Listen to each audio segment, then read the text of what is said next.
Perfect. Good morning, everyone. Welcome Good today to morning. the Art and Skill of Mastering the Virtual Interview.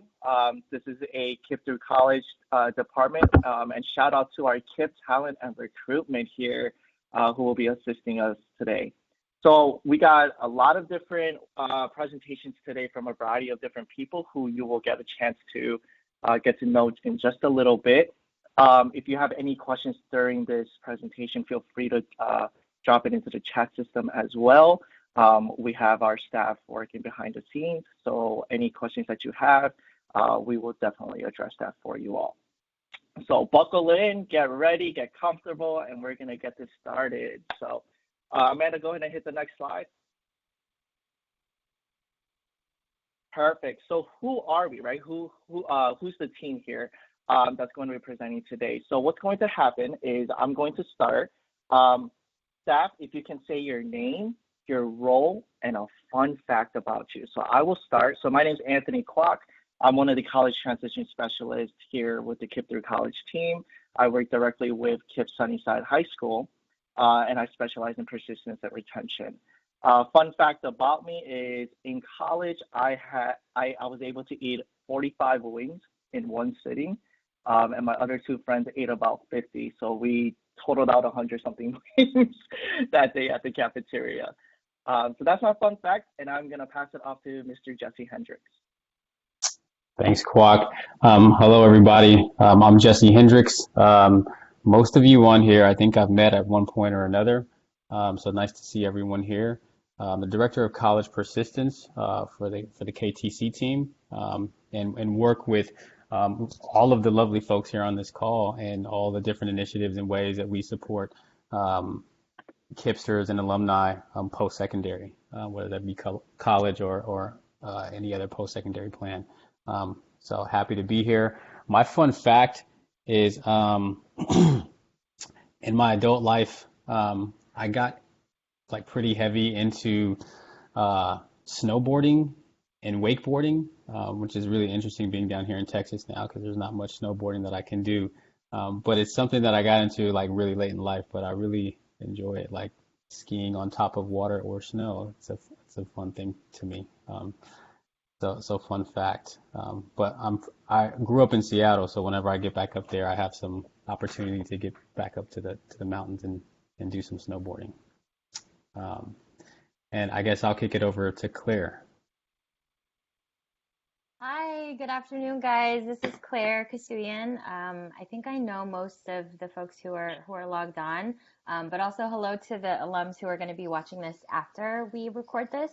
I'm one of the KIPP through College Persistence Team's retention and completion specialists, meaning I get to work with the alums who attend two-year colleges, maybe they're in trade school, enlisted in the military, or are working. And a fun fact about me is I'm a dog mom. I'm obsessed with my dog, but she's crazy. Her name is Hazel. Her middle name is Grace, and she's not graceful at all. She's just a clown, and she's crazy. And some of my colleagues have had the chance to meet her. She's very hyper, but she brings me a lot of joy. So that's my fun fact. Pass it over to Danny, Mr. Z. Hey everybody, Danny Zendejas. It looks like most of the alums on here know me as Mr. Z, so there you go. Finishing my third year with KIPP. God, that flew by. But I'm over career integration, which in the whole world people know as career readiness, and so I prepare our juniors and seniors for the world of work and choosing majors that align with their careers and all of that moving forward. I love your majors, by the way, Jewel. And I already knew Kings, and I think that's a great match too. So good job, y'all. And so, yeah, fun fact. I already said that I'm doing keto and Atkins, which luckily I don't have a sweet tooth or like bread too much. And I'm no longer eating office lunch with Claire. And so I can manage my intake. But I've lost 27 pounds. So there you go. Feeling better every day. I'll pass it to Amanda Lee, the world's greatest intern. So my name is Amanda and I'm KTC's intern. I do whatever. I mostly work under Claire, so I mostly do everything that Claire tells me to do, including sharing the screen for this presentation or this workshop. Fun fact about me is that I am a mom to a baby tortoise right now named Mango because she looks like a mango. And I'll pass it over to Miss Robinson. Hi guys, I am Jackie Roberson and I am a part of the talent recruitment team here at KIPP. And a fun fact about me is that I am vegan-ish, which basically means that I literally can be vegan for like 3 days and then I'll like eat a whole rack of lamb ribs like the next day. So it's fun. Selective veganism, Jackie. That's great. Hi, everyone. My name is Val Salas. I am the Senior Recruitment Manager for Talent Recruitment Team here in Houston. I have been with KIPP. This is actually my 9th year. I started as a special education teacher back at KIPP in Austin, and then I've been through a variety of roles to get to where I am now. I was actually going to share Claire's fun fact, which is that I'm a dog mom and very proud of it. But since she already said that, I'll share a fun fact about me is that I used to dance flamenco. So that is fun. I think we can go to the next slide and I'll turn it over to Anthony. Perfect. Thank you, Val. Yeah, so these are our presenters today. You'll definitely hear a little bit more about them through each of the slides and the presentations. And again, if you have any questions, feel free to drop it right into the chat box. So we're going to talk about the challenges and our opportunities, right? What was the challenge behind why we wanted to create this and what was the opportunity that we want to provide? So Amanda, go ahead and hit the next slide for us. So we have to think about the why piece, right? Why are we doing this? Why is this happening? Partially, of course, right? Holistically, it's part of the pandemic that we're in. So the challenge in itself, we have to think about kind of holistically on the question was, how do you navigate, right? How do you navigate and be marketable within the career world professionally, especially through the impact of COVID-19 and just kind of the virtual process? A lot of things have shifted, right? For you all as alums who are students in there, at your institutions, but a lot has also changed for us as staff on the work that we do. We're always in the forefront of things, face-to-face interactions, and now we're really behind the screens having those things. So the challenge in itself, we really needed to think about, right, as the KTC team, as the recruitment team, how do we help you all alums become better, become more marketable, and have the skills and resources to be competitive in the hiring process? So leading to that challenge, the opportunity is this. The opportunity here is why we're recording this session for you all, why you are on this session, and why there's going to be an opportunity for you all to do mock interviews with the recruitment team. Holistically, the opportunity, right? We want to help you sharpen those skills. We want you to prepare your interviewing skills because interviewing is not something that you do when you wake up and you're ready to go and you know what you're doing. The day of your interview literally starts when you wake up on that day. Even before you shower, right? So there's a lot of pressure, there's a lot of anxiety or nervousness that happens, and it hits even harder when you're behind the screens or you have to record yourself and submit it into a hiring process. So today, the presentation is going to stretch out on different labor markets, give you all some data points about where our current society is at, where you are, you and all your other cohorts and classmates are at, give you some best practices and knowledge today. So again, can't emphasize it enough. If you have questions, feel free to throw it into our chat system. All right, so with all this, we are now going to switch gears and I am going to give Ms. Claire Kasumian the platform for her slides. Thanks, Anthony. Amanda, do you mind going on to the next slide, please? Thank you. Okay, so Anthony mentioned really the purpose of what this workshop is. So I'm going to speak to this at more of a higher level, right? So I want to talk a little bit about something that's called underemployment. And I know Danny's going to get a little bit more into this as he talks about labor markets, but I know a lot of you have filled out KIPP surveys. We ask you to fill out a lot of KIPP surveys, right? But recent KIPP surveys are showing that many of our KIPP alumni, after they graduate college, do not have access to good jobs and thus don't have access to good salaries. And so this is the term that we call underemployment. And underemployment continues to be an issue for you, for KIPPsters, even 5-10 years down the line. And so that's something that we really want you to continue thinking about. Amanda, if you can move on to the next slide. And I'm just going to go into a couple of statistics that really show why this is such a big challenge. So the issue of underemployment, it's not just a KIPP challenge, guys. It's really a nationwide challenge. On the right-hand side, you'll see some statistics that show underemployment's long-term effects on the careers of students who are graduating from college, right? So even if you're coming out, graduating from college, underemployment continues to be an issue 5-10 years down the line. If you look at the right-hand side, where it says KIPP alumni reported salary by degree attainment. So there are some statistics out there that show that even of students who are continuing to persist and graduate from college, almost 50%, so 40%, but almost 50% are underemployed, with 2/3 remaining underemployed 5 years later. That is a lot. That is a lot, guys, in terms of nationwide. And of the college graduates across the nation who are reporting underemployment, they continue to remain underemployed at that 10-year mark.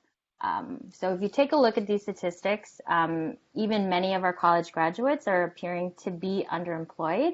And then that salary, right, looking at them earning less than $50K per year, even with a college degree. Amanda, if you can move on to the very last slide for me, please. Thank you. I know this is a lot. We can even send you these statistics via email, but this just shows the disparities in educational attainment. So once you get that college degree, and then the salary that you're earning for KIPP alumni by race and gender. If you want to spend some time looking at these statistics, one statistic that I really did want to point out is, so like when we take a kind of a deeper dive into these statistics, race and gender, right? When we disaggregate for race and gender, these statistics become even more harrowing. They become scary, right? For example, our KIPP alums, our young Black men, have the highest rates of not attending and dropping out of college, as well as reporting an income of less than $25K coming out of college. So why am I saying this? Why am I saying all of these statistics? Why am I showing you this data?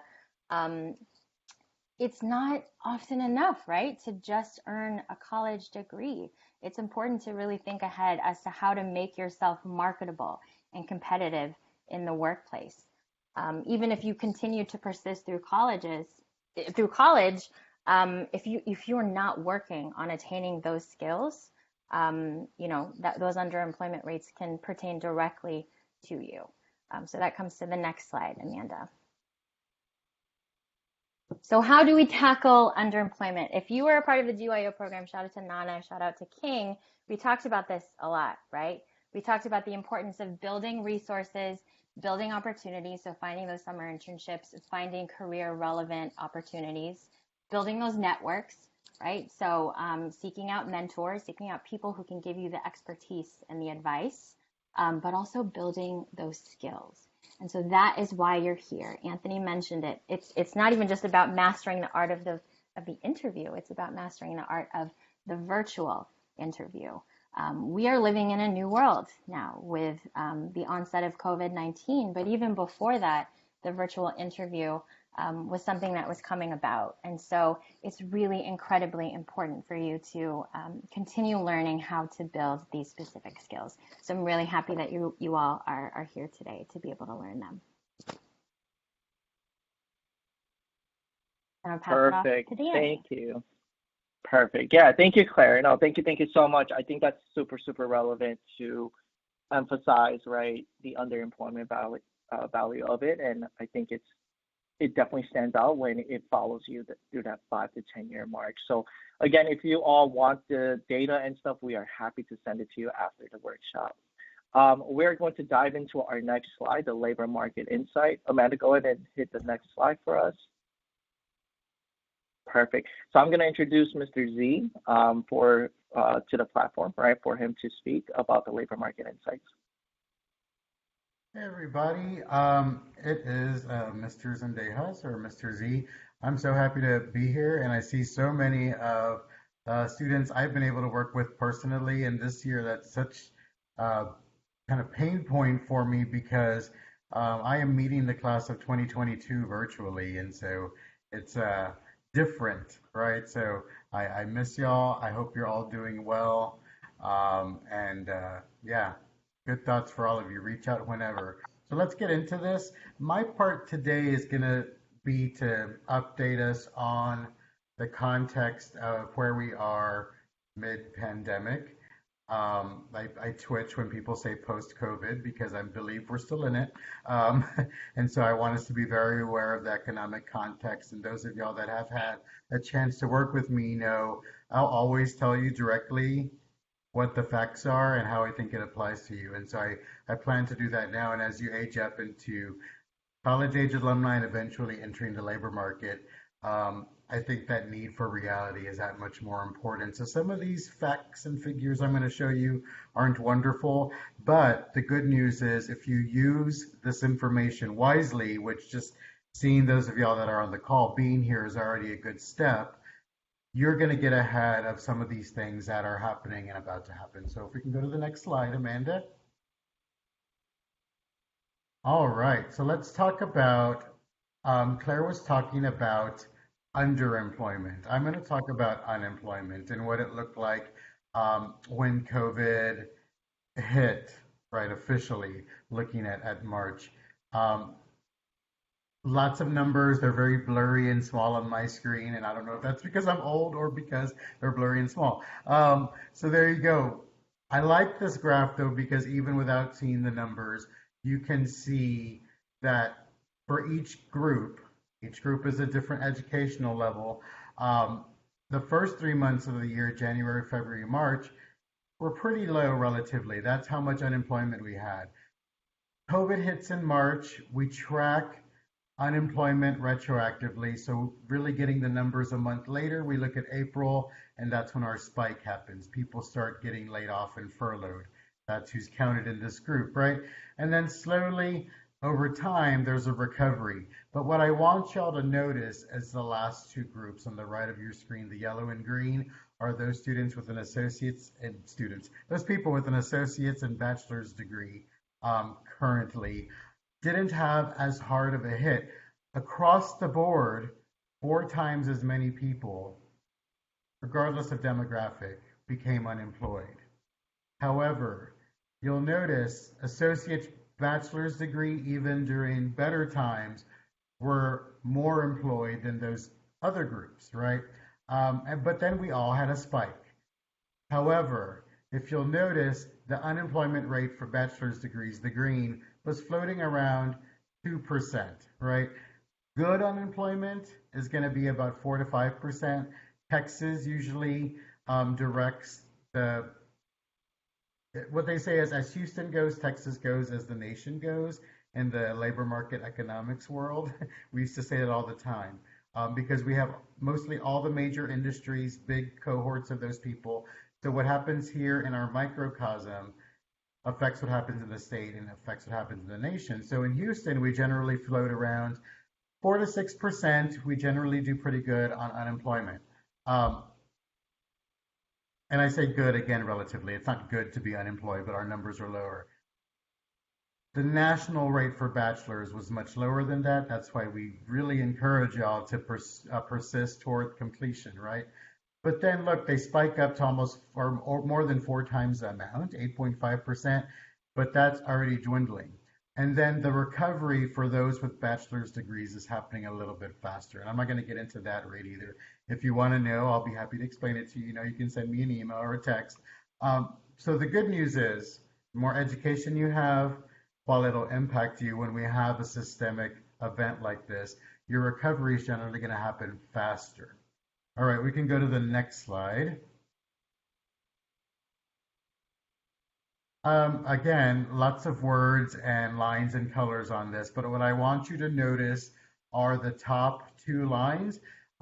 Most of the students that we have on the call and that we serve are of racial ethnic minority groupings, right? And so our top two lines, the yellow is our Hispanic Latino group, and then the next line down is going to be our Black and African American group, the green, right?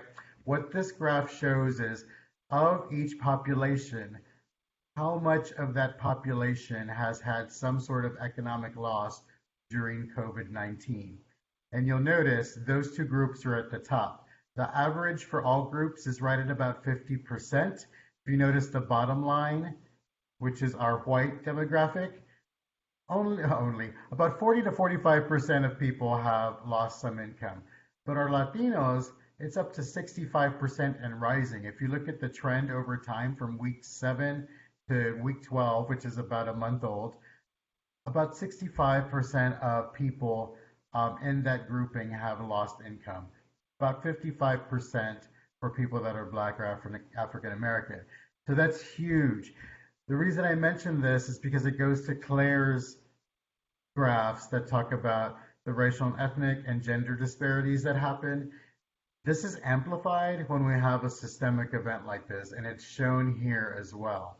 And so that's why that much more persisting in this education is super important. And I'm going to talk about some other things I think you can do that'll help you overcome some of these, again, infrastructural, structural biases that happen. We can go to the next slide. And y'all, if y'all want to chat in any questions, and if anyone is asking anything, feel free to alert me. So some other thing I want you to consider, in general, the class of 2020, the college class of 2020, so not the 2024s that are in there right now, but if you're graduating this year or next year, you should have been making about $50,000 to $55,000 a year entry level on average. It's going to be higher for STEM fields. If you're going into new energy engineering, you're looking at maybe $82,000, $84,000 a year starting. Same thing if you're a 2-year STEM grad. If you're going to be a petrochem tech or instrumentation tech, they're looking at $65,000 to $70,000 a year, so way above the average. It's going to be lower for the non-STEM fields unless you associate yourself with one of these popular STEM fields and or population-based fields, and I'll talk about that in a second. So like Jules going into very people-oriented things, which I love because she's the people person. She's going to find a space that's going to allow her to maximize that income potential, because I know she's smart enough to identify where those opportunities lie. It's going to bring her up in that wage gap. Something that's happening here, and I don't want to get too deep into it. If anyone started to major in economics like me and ended up with 2 economics minors, then you can jump into this with me over a cup of coffee. But it's an important concept to learn called economic burn. And we're definitely going to experience this moving forward. And it's already kind of started, but it is a long-term negative impact on an economy, including your personal income and finances, of a systemic event like a pandemic. One of the functions of this is wage burn. And so what we're predicting now, and where I get my data, those of y'all that have worked with me a while know, Bureau of Labor Statistics, Georgetown Center for Education of the Workforce. I listen to like 3 career podcasts because I really do live my job and I'm a nerd about it. And I have friends that are economists in the labor market that went to places like the London School of Economics. So I'm not making this up. It's research, I vet, and then I share with y'all. But the wage burn is the big thing I want y'all to notice.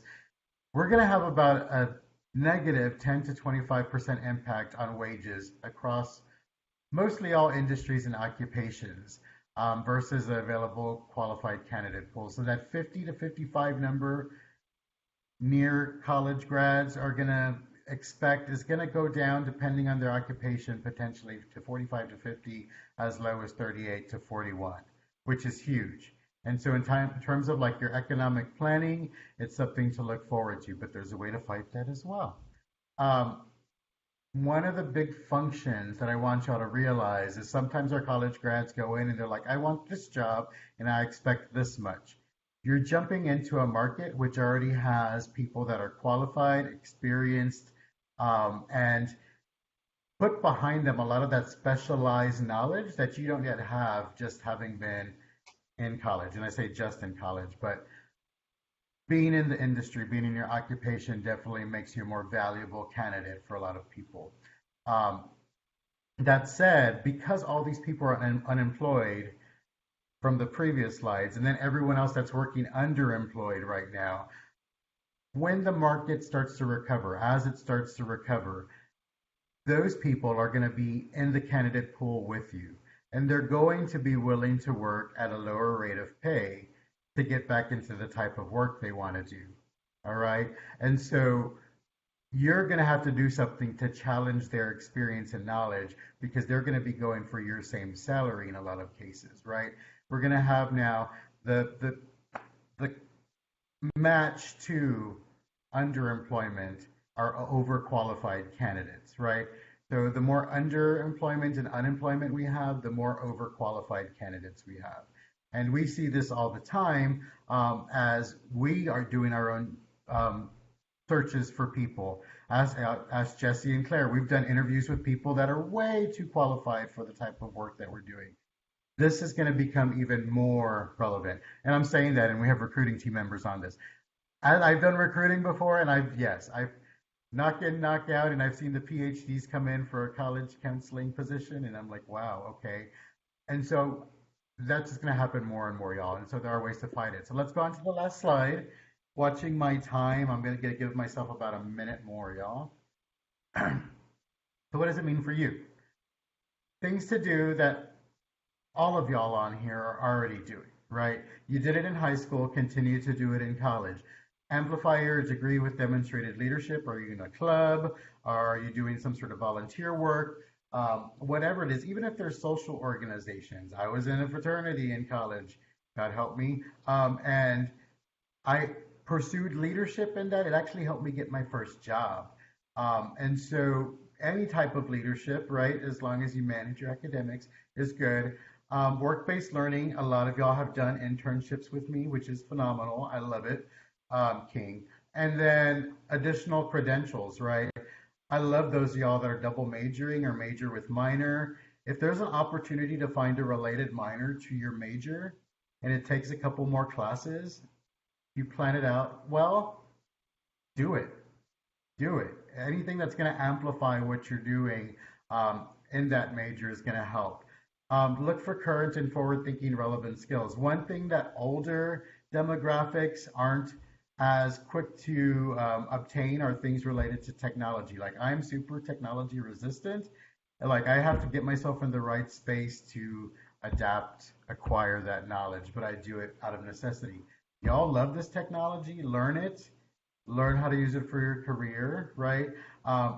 Even the social media apps, like the number of jobs that are coming out dealing with working in a virtual environment using social media is super important. But learn like professionally how it can be used, right? But then also look at like coding, cybersecurity, all the virtual environment platforms. If you don't know Google Meets, Blue Jeans, Zoom, all of these things, get used to them, learn them. And then languages are going to be big. As we become more virtual, what companies are realizing is, oh, we might not need our office space as much. Like I'm currently without office. I don't know where our office is. But companies are realizing that we don't necessarily have to exist in the same physical space all the time. And so we're going to be able to be more mobile, right? And because of that, that's going to open up more of the global economy. And so if you're taking a language, get really good at it, right? Spanish and Mandarin are going to be the top hot choices right now globally. So look into both of those. Finally, look at other industries that rely on service to people. I mentioned this earlier at all times. So healthcare and education always succeed. They might have dips and slides based on other factors, but in general, as long as our population continues to grow, we're going to need more workers in those fields. So if you're looking at something like social work, look at social work in a school, especially a booming school or district, or healthcare if you really want to touch an even higher income level. All right. And I just made a comment on there. We expect a COVID baby boom, so the population growth isn't going anywhere or anywhere different anytime soon. We're going to actually continue to have more people in the world. Um, and then finally, I shared this link here. I think I can drop it in the chat. One thing to be very cognizant of is whether or not your job is prone to be automated. And I know the people that were in 2020 and 2019 classes have heard this from me before, but you need to look out to see if machine's going to take over your job. There's a link where you can check it out. Automation is becoming super popular right now, as Amazon and like I use HEB for delivery all the time. As these things become more popular, the reliance on machines becomes more relevant.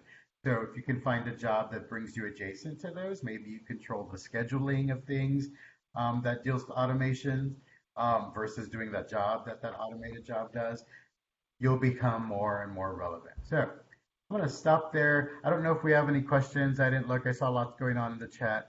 So if you want to ask anything, we have about a minute on my time, and otherwise, done. Good. Okay. Well, y'all can reach out to me whenever. I'm actually going to drop off the call because I have to prepare I have 4 more RPL sessions to do the next 2 days. How did I do that? But I'll put my email in here in the chat and also my phone number if y'all want to reach out to me with any questions. Thanks, y'all. I'll pass it back to Anthony. Danny, let me just, if you want to go ahead and voice over your email for those who are going to be watching the recording later and may not be able to see the chat, just say it verbally as well so that folks that are watching it can write it down. Sure, it's Daniel, Daniel, period, Zendejas, Zendejas at KIPPtexas.org, and my work phone is 281-841-1369. All right, thanks, y'all. Thanks, Danny. Perfect. Miss y'all. Thank Bye. you, Danny. Thank you. All right, we're gonna switch gears just a little bit now, and we're gonna give the space to our amazing talent and recruitment team. They are super excited. They've been excited since last week about this presentation. So we're gonna give the space to them. I noticed that there's definitely been some great questions actually in the chat, which our recruitment team will be able to answer for you all. So Val and Jackie, I'm gonna give you all the space.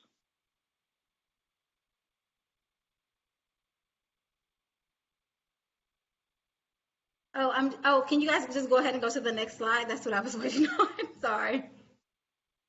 All right. Good afternoon, everybody. My name is Jackie Roberson, and I am a talent recruiter, and I am here with my lovely manager, Valerie Salas, who together we are going to give you guys some tips and tricks, and we are going to, hopefully help you get through your upcoming interviews.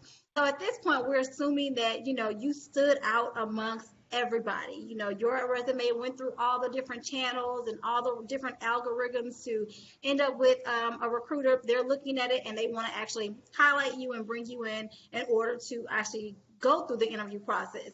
And so this is going to be the start of a very long race for you to actually land a job. So some key things that I want you guys to keep in mind when you are sending your resumes out via LinkedIn, directly to an ATS system or anything like that, is just making sure that it is grammatically correct, that it's free of errors, that it's 1 to 2 pages if possible. Make sure that your margins are together. Just make sure that upon first appearance, it looks palatable. It's not all over the face and there's different fonts and stuff like that.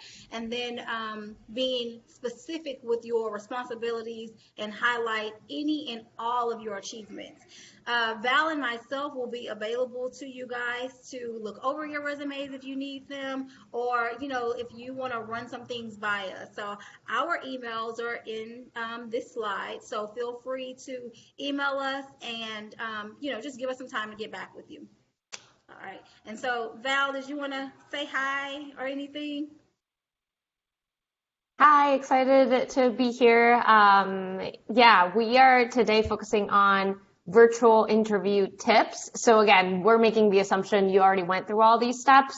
But if you want to go back a step and ask us for support there, feel free to reach out. We're not going to talk about that today, but we can talk about it offline if you guys want to. So feel free to connect with us. Next slide. And Jackie, back over to you. All right. Virtual interview, what to expect. This meme it's funny, but it really is true. Are you ready for this interview, or is this interview ready for you? The video interviewing has really changed over the last, I would say probably since COVID happened. There's so many different platforms that you can go through. In no particular order, you could get a phone interview as well as a video interview. So always just look out for the different types of virtual interviews or non-standard interviews that you will get. In addition to that, you may also get completion or performance tasks prior to actually having your video interview. And what that means is they may give you a certain limit of time to conduct a research or finding or put some data together. And they're doing two things with that. They're trying to see, one, are you going to submit something timely? And they're trying to see, two, if you were to submit something, what would your presentation look like? So keep in mind that these things are being done intentionally, and they are basically weeding out people that if they needed to actually bring into an interview, that they wouldn't necessarily have to bring in because you didn't succeed on that part. And then there are multiple different platforms that the live interviews or virtual interviews can and will be conducted. So just make sure that you're familiar with the different ones: Google Meets, Blue Jeans, which is the one that we're on now, Skype, Zoom, and Teams. My recommendation would be to make sure you have all of these apps downloaded prior to actually going on to your interview, like the day before or several hours before, because technology issues happen, and they can happen to anyone at any time. So just make sure that you are, doing your due diligence to make sure that your technology is ready to go and you're ready to go. Next slide.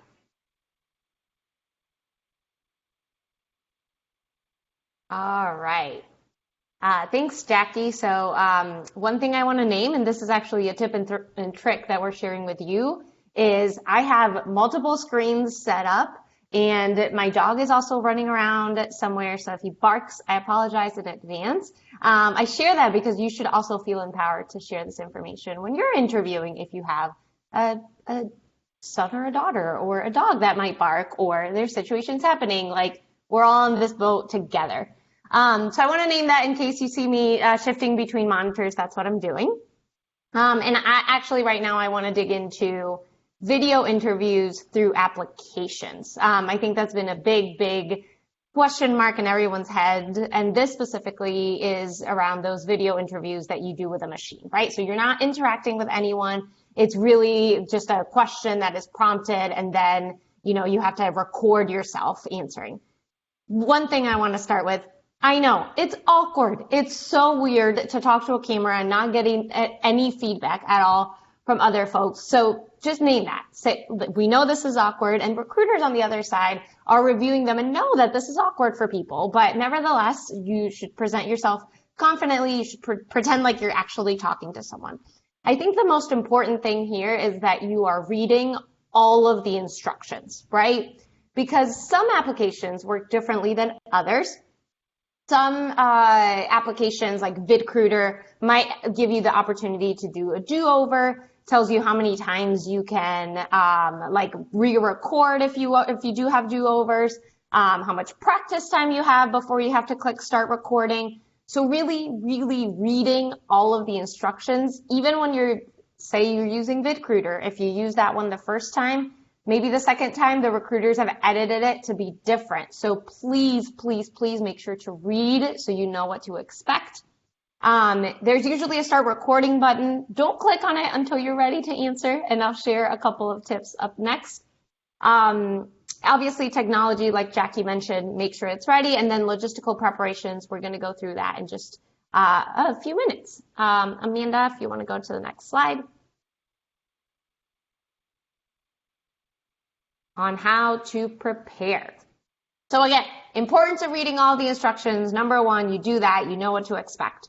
My recommendation and our recommendation as a recruitment team is you have paper and pen or maybe like a note-taking technological device, if that's where you are, ready. When you're asked a question, right, like, why do you want to work here? Or, tell me about a time on X. You're able to quickly write some concise points, talking points, to then be able to answer in a professional manner.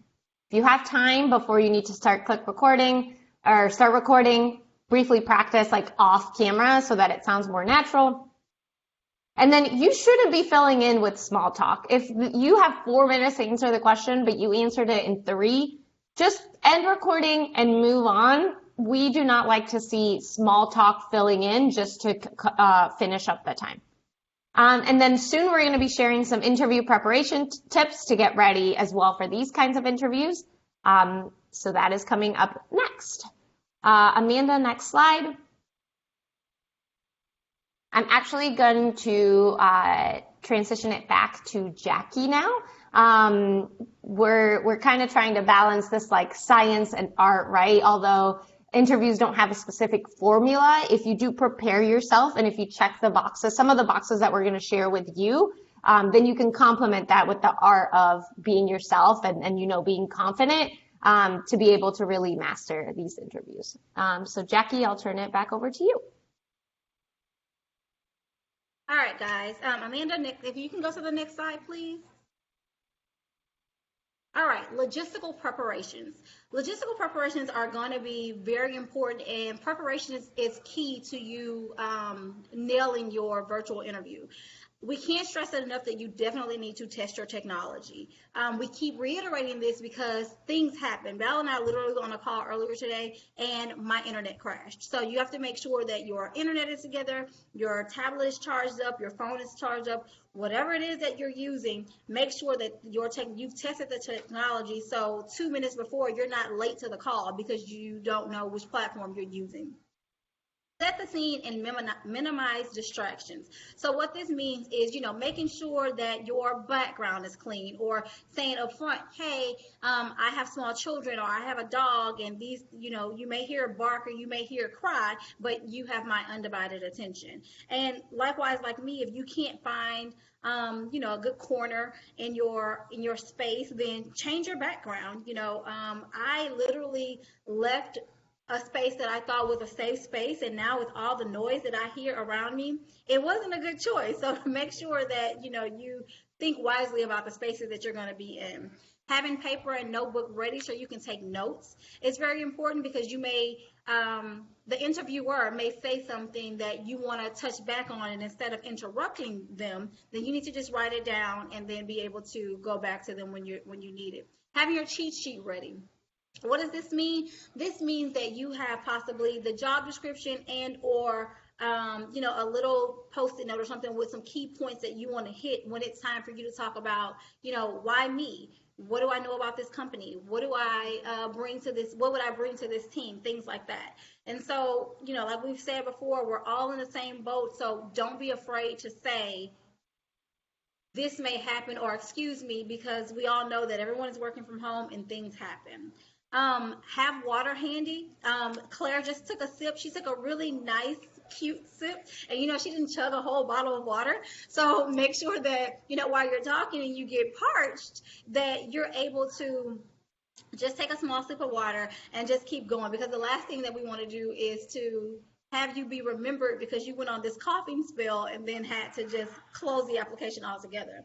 And so lastly, what I think is super important is that if you have the option to choose your interview time, choose it wisely. You may be thinking, what does it really matter? It matters. Think about your span from 8 to 5. You're more alert in the morning if you're a morning person. You've been up all night, you've crammed, you've did this thing, and the interviewers come in, they've had their coffee, they have a 9 o'clock slot. Take the 9 o'clock slot because they're ready to go. As you trickle down throughout the day and you have like a 12 o'clock slot or even a 1 o'clock slot, that is between lunchtime. So interviewers could possibly be irritable and hungry. And so it may seem a little rushed or maybe not as authentic because they want to just, stuff their face and get a bite to eat or something. So try to stay away from those lunchtime times. And so then you have the 3 to 5 slot. Those slots are really good because the person has come back from lunch. They're refreshed. They're recharged. They're doing all these things. But if you try to take that 5 o'clock slot, then you got to think people are ready to go home. So again, that may be an area that you feel rushed. So choose your interview time wisely based on not only how you think the interviewer would feel, but how you would feel as well. And I know that I've said a lot, so if you guys have any questions, please email Val or myself or just put them in the chat. Amanda, the next slide. All right, and I'm going to pick it back up here. Thanks, Jackie. With something I'm very passionate about, actually, and I think it's even more relevant during virtual world time, right? So most likely, and I loved the chats coming in, somebody mentioned, like, how do we network? Like, most likely in this virtual world, the first impression you're going to make is going to be via email, right? Or via written communication, because we don't have those opportunities to meet someone at a networking event or whatnot. It's most of the times, if it's LinkedIn or whatnot, you're always going to be, or most of the times it's going to be written. Make sure that written communication is perfect.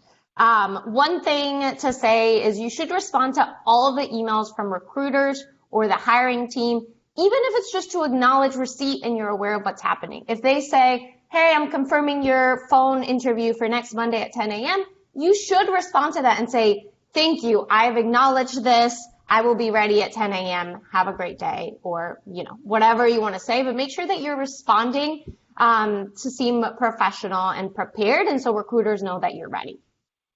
Here's some bullet points around what your emails or your communications should include. It should have a proper greeting, an introduction of who you are, especially if you've never emailed with that person before. How you know them, if it's like a networking email, you should definitely say that. Then share whatever the relevant information it is you want to share, and then a proper goodbye. Amanda, if you go to the next slide, I actually created a non-example and an example for you. So a non-example is like, hi, I was told to reach out to you to set up a virtual interview. Can you let me know what to do? Thanks. If I got this email, I don't know if you meant to email me, who you are, how you got my contact information, and what I should be referring you to, right? And so I created an example below where I actually drafted, hi, Jackie, my name is Valerie. I'm a KIPPx alum, right? If that was my case, I received your contact information from, in this case, I said the KTC team. They mentioned I should reach out to you to receive information about signing up. I'm very interested and would appreciate information. Thank you. Have a great day, Valerie. I do not expect for you to copy this same exact style. This is how I usually write my emails. But what I want to pinpoint is like, you have a greeting, right? You said, hi, Jackie. You identified yourself, who you are, where you're coming from, how you know them, and then ask for the relevant information and then said goodbye inside, right? This is very, very important. I receive a lot of emails that do not contain this information. It looks unprofessional. It makes me wonder about general communication skills. So I really encourage you to keep these pieces in your written communication. Next slide, please. And I'm actually going to pass it back over to Jackie. All right, guys. So I know that we've given you a lot of information, but here is the meat and potatoes of what we really need to give you. There are going to be some standard interview questions that you're going to get that you pretty much need to have scripted standard answers for. They will come in no particular order, but from a recruitment standpoint, there will be standard questions that you're going to get. Tell us about yourself. Tell us about a time. How do you stay organized? Why do you want to work here? These are specific questions that interviewers are asking for specific reasons. Tell me about yourself. They want to know specifically about your career information, not, I went to such and such high school and I go to this church and I like dance and cookies and stuff like that. They want to know how you can verbalize all of your career information in about 1 to 2 minutes. Tell us what you know about the organization. It's nice to know what they have on their website, but it's even better to know something that they either don't know or something that they weren't expecting you to know. Um, Situational questions, as well as questions where there was a specific task, you did an action, and these were the results. Things that they can actually quantify is things that they're looking for. And then how do you take feedback? The strengths and weaknesses questions are going to be point blank. What is your strength? What is your weakness? And to say you don't have a weakness is not the answer that anyone is looking for, because everyone has a weakness as it relates to them being professional. So, just keep those things in mind. We put together a really nice presentation for you where you can get all of the answers to those questions, or some tips on how to get started with those, and you can look at different people answering those questions. Amanda, next slide, please. Prayer sheet, a cheat sheet. And so I'm going to keep reiterating this because there's no formula as it relates to the science of interviewing that says you can't have highlighted information right next to you while you're putting these interviews together. Write down different instances, like don't memorize your answers, but have them on your memory bank well enough to know that when you're asked this question, that you can give an answer that is authentic. And then again, make sure you do the proper research on the organization's mission and see how you can align your own personal mission with that mission as to why you would be a good fit. And then how can you have a positive impact on their initiatives and work? This is going to come from looking at the organization outside of what's just on their website. So, do your good Google search. If you have any connections in the company, reach out to them as well. Just do as much pre-prep as you can so that when you get on the call, it's like talking to a friend. It flows naturally and everything just sits really well. Okay, Amanda, next slide. And I am going to turn it back over to Val. Yeah, this is also a really important piece of the interview. I know we're going super fast. Again, feel free to reach out to Jackie and I if you have any questions that you want to talk through. But basically, I really encourage you to be thoughtful around what questions you want to make sure you ask during and after your interview. It's very easy to say when a recruiter says, do you have any questions for me? And you say, no, I think I'm good, because you either don't want to bother them, don't want to take up time, but really it looks amazing when a candidate asks really great detailed questions about the role that they're applying for. It's an opportunity for you to highlight your critical thinking skills and any other strengths you might have based on the questions that you ask. One thing I want to point out, I do not recommend asking, how did I do when your interview is over, or any sort of question aligned to that. So like, after this job interview, how do I rank for this role? Those are questions I don't recommend asking. You're putting the recruiter or the hiring team on the spot. They might not have an opportunity to debrief. Maybe one will say one thing and they're not aligned on what it is. So I would steer away from that question. But I was going to do a little share out of what questions you want to ask. I don't think we have enough time. If you want to put them in the chat, I'd love to see them. Like I said, I do have my 2 monitors here. So any questions that you think that you should ask after an interview, but they should be specific. And I want to remind you, this is not just them interviewing you. This is also you interviewing that organization. Is this the best fit for you? You should ask questions around the culture, like what does it feel like to be in your office? Or if it's remote, how do you guys like collaborate or spend time together? What is your favorite thing about working for this organization? If you could change one thing, what would it be? And really think about what are things that are important to you in a work culture. For me, I know DEI right now, diversity, equity, and inclusion, it's a huge thing. So if I were interviewing elsewhere, I'd want to know, what are they doing for those initiatives, right? And if that's important to you, you should ask that as well. You can also ask achievement questions, right? So how will I know that I've been successful in this role if I'm hired after a year, right? Because that's important for you to know so you know what the expectations are, but it also lets them know that you're interested in being successful and that you have the key measures to do that. So any ideas, feel free to put them in the chat. I'm going to move us forward for the sake of time. And this is actually, Amanda, if you can go to the next slide. This was also a place where I wanted to work together, but I know we're short on time. The truth is it's easier to make an impression when you're in person, right? You shook people's hands, you looked them in the eyes, you were able to leave a handwritten note. It's harder to do that in a virtual world. I wanted to take some time to discuss how you could do that virtually. I think we can do that via chat. If you do have any ideas, please put them in the chat now. Otherwise, I'll share a little bit about what we have come up with so far, and hopefully with some of your ideas, we can have a good pool of things to pick from as well. One thing that's really easy and very important is a post-interview thank you email, right? I think we've all heard about that. You should send an email after your interview. I think what I want to make clear is it needs to be specific. It should not be general. Thank you so much for interviewing me. Have a great day, Valerie, right? It should be, I really enjoyed hearing how Claire's favorite part of her work at KIPP is getting to interact with alumni.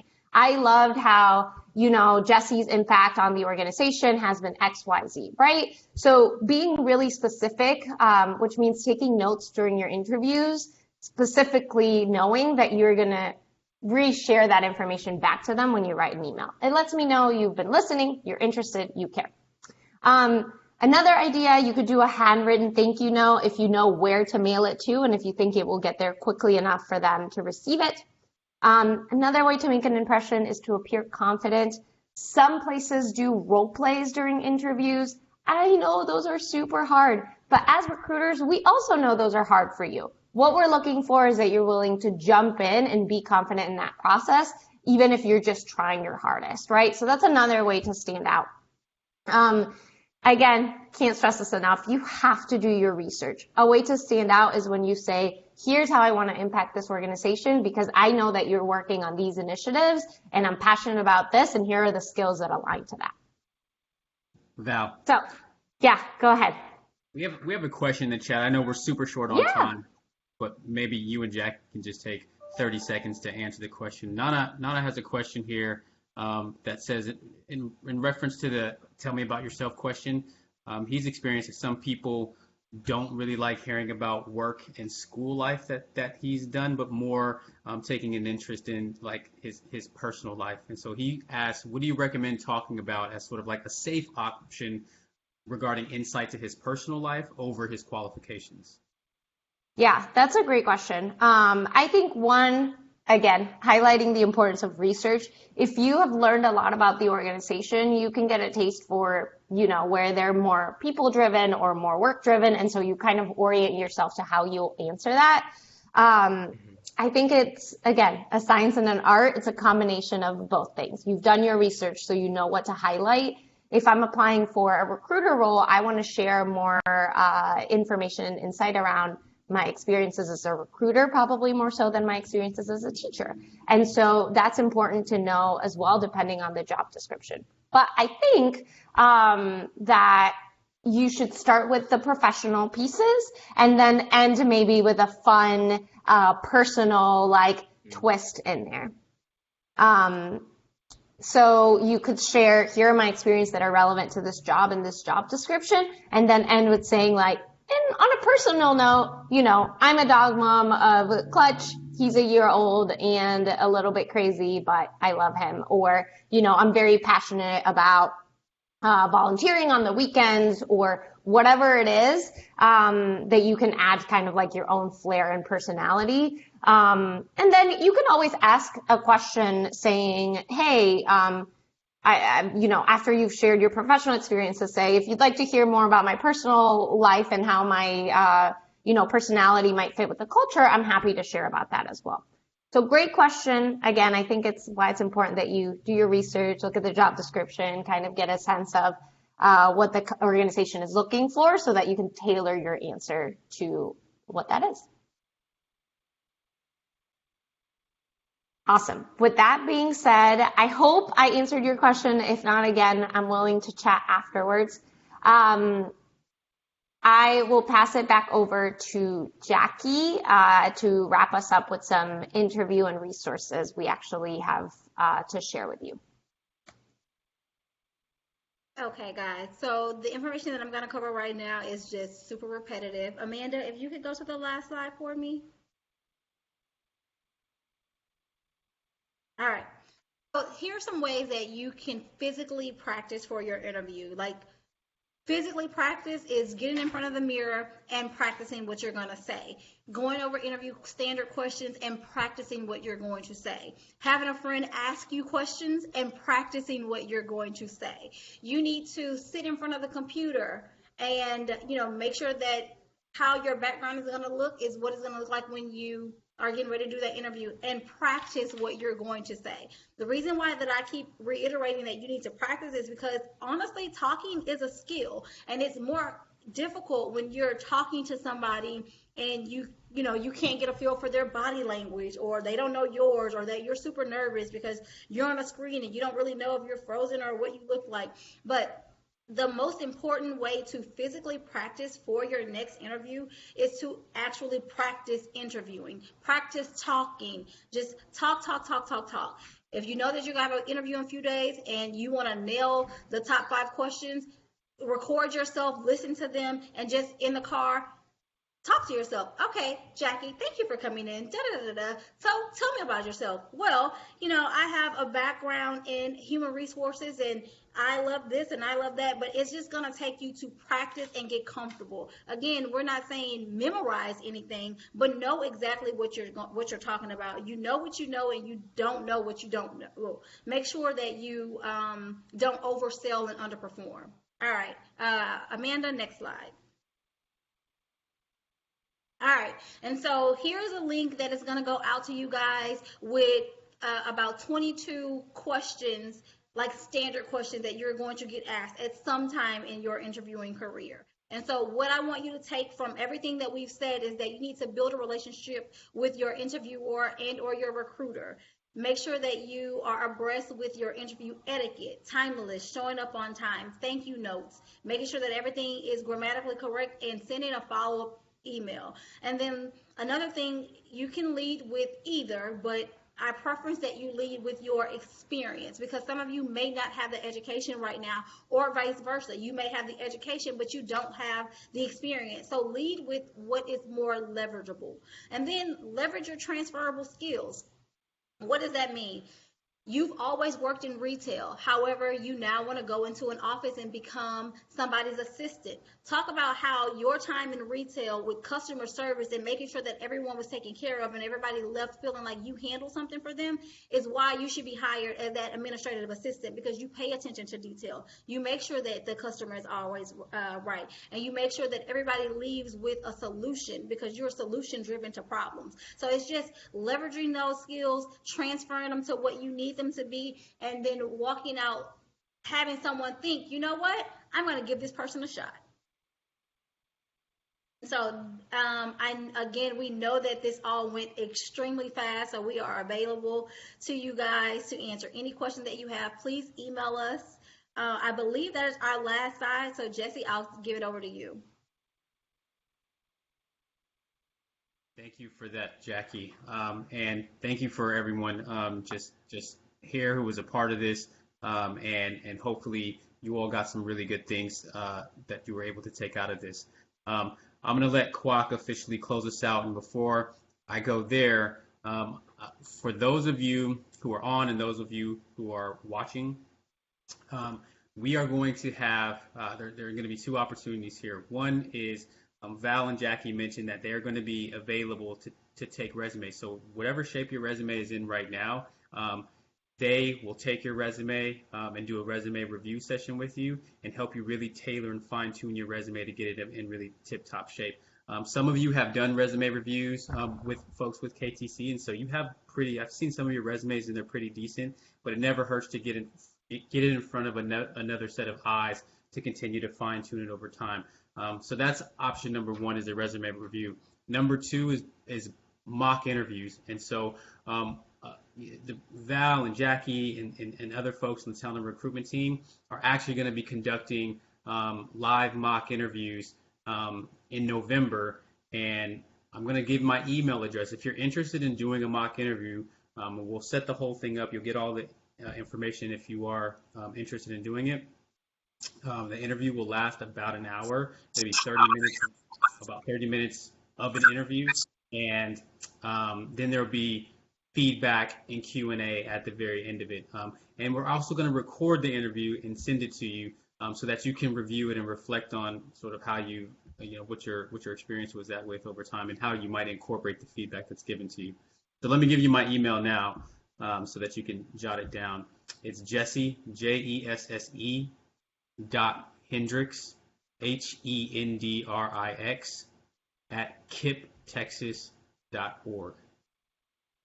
And there it is in the chat for those of you who can see the chat.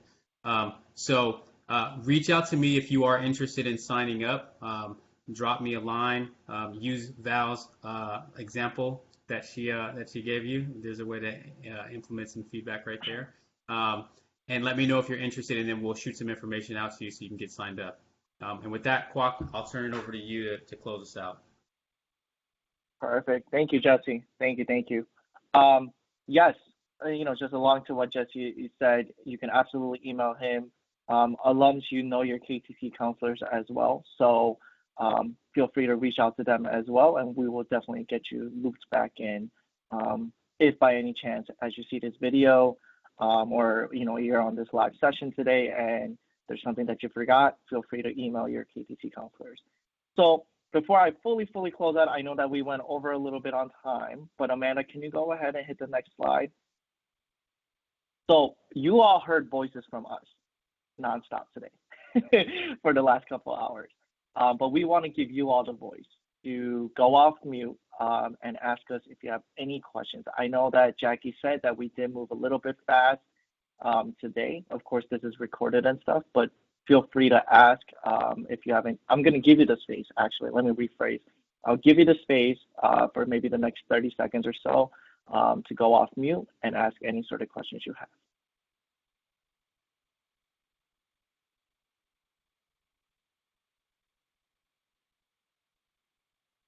Okay, so sorry for my attire. I just kind of got out. Well, I didn't just got out of class, but I got out of class before I joined. But what should I expect on a phone interview, and like how should I approach it exactly? Great question. Thank you for asking. So depending on the organization, you might have a quick phone screen before one of those like video interviews where you're talking to a machine to get some clarity around maybe a couple of things that they were unclear about. And so those questions might seem more logistical, like when are you able to start? What are your salary expectations? Or can you tell me about this specific experience? Other ones are like maybe after the video, interview with the machine, or maybe there is no video interview. You just like move forward to a phone interview.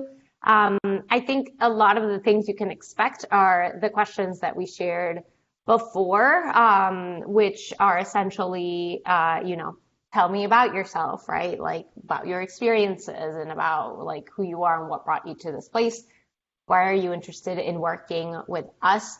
I think one thing, I don't remember if we mentioned it, but like interviewing for a job is a job in and of itself. And you have to do that work. You have to do the research on the organization. You really have to, figure out what are the pieces where I would make an impact in this role. And it takes some studying of the job description and of the organization and doing that research.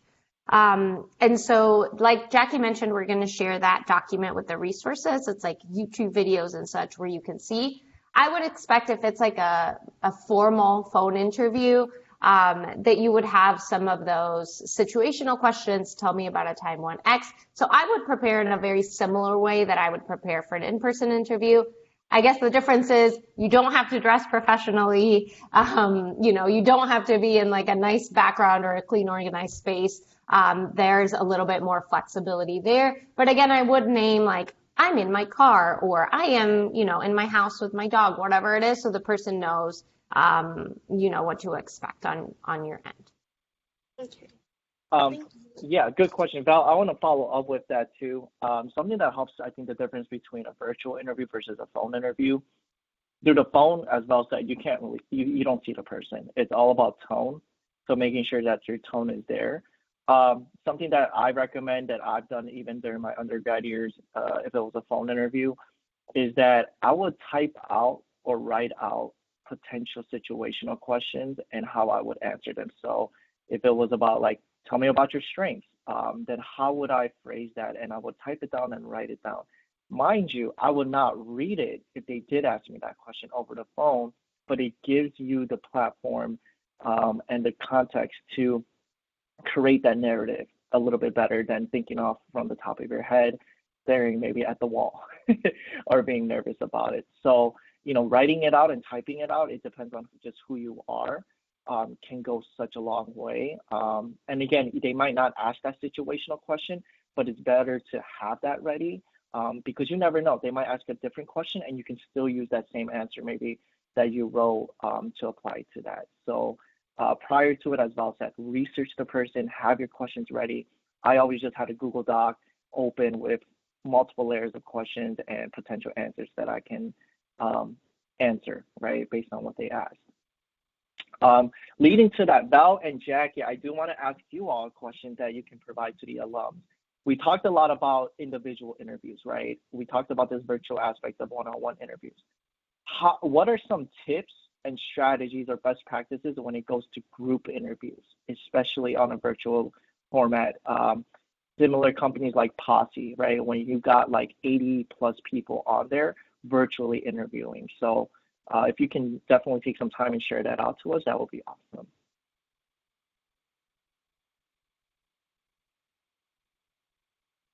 So I'll just give some information about group interviews.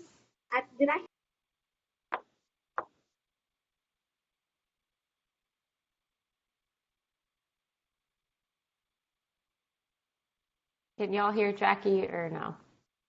No. I Okay. think she might have Yeah. disconnected, yes. Jackie, can you hear us? All right.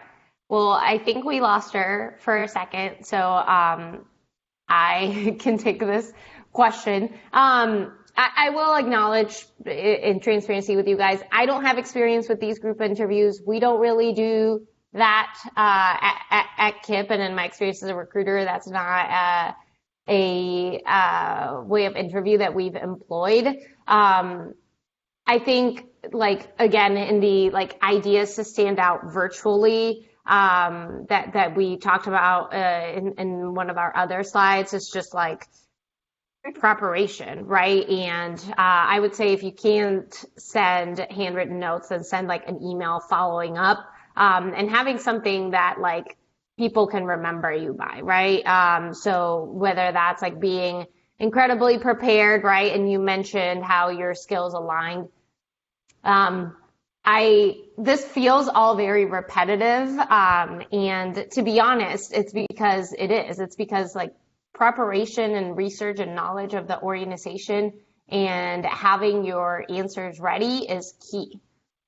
With that being said, again, I know that I don't have the personal experience and I don't feel like an expert to share on group interviews. If anybody on the KTC team wants to step in and share, I think that would be great. I'm also happy to do some research and talk to other recruiters who have done this and then get back to you guys with some tips. So yeah, I'll turn it back over to KTC if they have other ideas or comments to share. Perfect. It looks like Jackie is back. Jackie, were you able to hear the question that I asked to the group? I believe so. It was about group interviews, and I think I have to pick it back off of Val.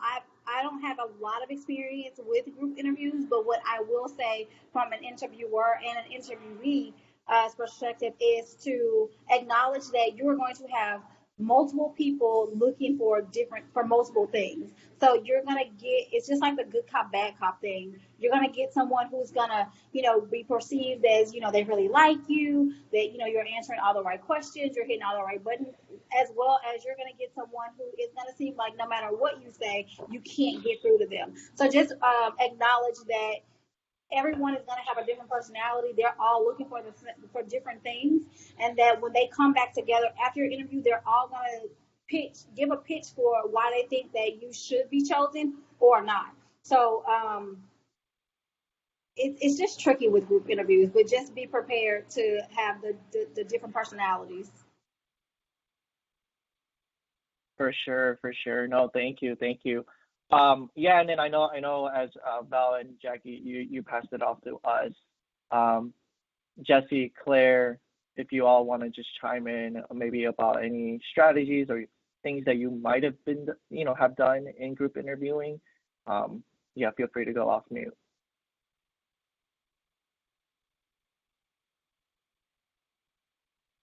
Yeah, one thing that I'll say is I've had I've done group interviewing, and I'll talk from the standpoint of the interviewee, and having usually when I have to do group interviews or I've had to do group interviews in the past, I'll have an agenda, and which will give the names and like different departments of the folks that I'll be meeting with.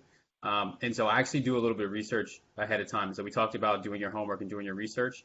And I've just looked up a little bit about these folks and what their backgrounds are, so that it can help me prepare very specifically for some of the, for example, in my last position, when I was interviewing for that, I was able to read up on the bios of the folks that I was going to be meeting with. And so they had like some little personal facts in there and some different things. And so I found ahead of time, before I ever walked in the building, some mutual points of interest that we may have had, right? Whether they be avid sports fans or if they're dog lovers or whatever it is. And so I found ways to bring kind of the human element into the meeting space and connect in a way that felt very natural. And it eased the sort of flow of the conversation with everyone. And it was a tactic that I've used in the past that I think works. So if you do get that in a group interview setting, that's one strategy that you can use that I think can really, really help you stand out, especially if others aren't taking the time to do a little bit of extra homework on the folks that they're going to be meeting with. Perfect. Thank you, Jesse. Thank you.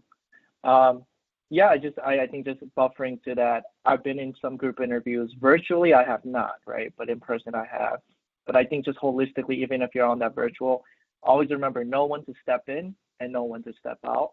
And I think a great thing that Jesse pointed out on this is that, the human element of it. Be aware of your surroundings. Know who is talking and what they're sharing. And definitely, as Val said, research is key, along with personalities. Those personalities are going to be everywhere. But being able to learn how to transition the conversation, right? So if I know that Jesse spoke about certain things about sports and then Nana talks something about animals, and we're in this conversation, learning to step into that and being able to draw out their voices too, right? You can kind of add a buffer to saying like Jesse spoke about this, which I appreciated, and then how Nana connected with his dogs and stuff, and then leading it to you, right? Because at the end of the day, these recruiters, they're going to have a bunch of people on there. They can only remember a handful. Think of your narrative. Think of how you're going to stand out. So with all that, I am going to conclude. I know that we went over time, but I think it was much needed just because of the surplus of information. So a couple things as Jesse kind of narrowed out, right? We will send out those links if you want to sign up for a virtual mock interview. The date for the mock interview is going to be November 5th. So please put that on your dates. Secondly, this is being recorded, right? This has been recorded. So sorry, I don't want to interrupt, but I want to clarify. So the mock interviews will start November 5th, but we'll actually have a variety of days and times that you can sign up. We thought this would bring you guys more flexibility to choose other days instead of being like it has to be November 5th. So keep that in mind. There'll be other team members from the recruitment team participating, and so that also helps us with scheduling. I just wanted to name that. They won't all be on November 5th, but that is the day that we'll be starting them. Sorry, and thanks. Thank you so much. No, it's all right. Thank you so much for the clarification. So yes, it will start on November 5th. So with all that, this has been recorded. We will definitely share this out to you all. If you need our contact information, reach out to your KPC counselors, or on this video, we have them in here. So with that, like I said, thank you all for attending today. I hope that this information is, definitely fruitful for you. Know that this doesn't stop. The conversation does not stop from here. This does not mean that you have all the answers. It takes time, it takes practice.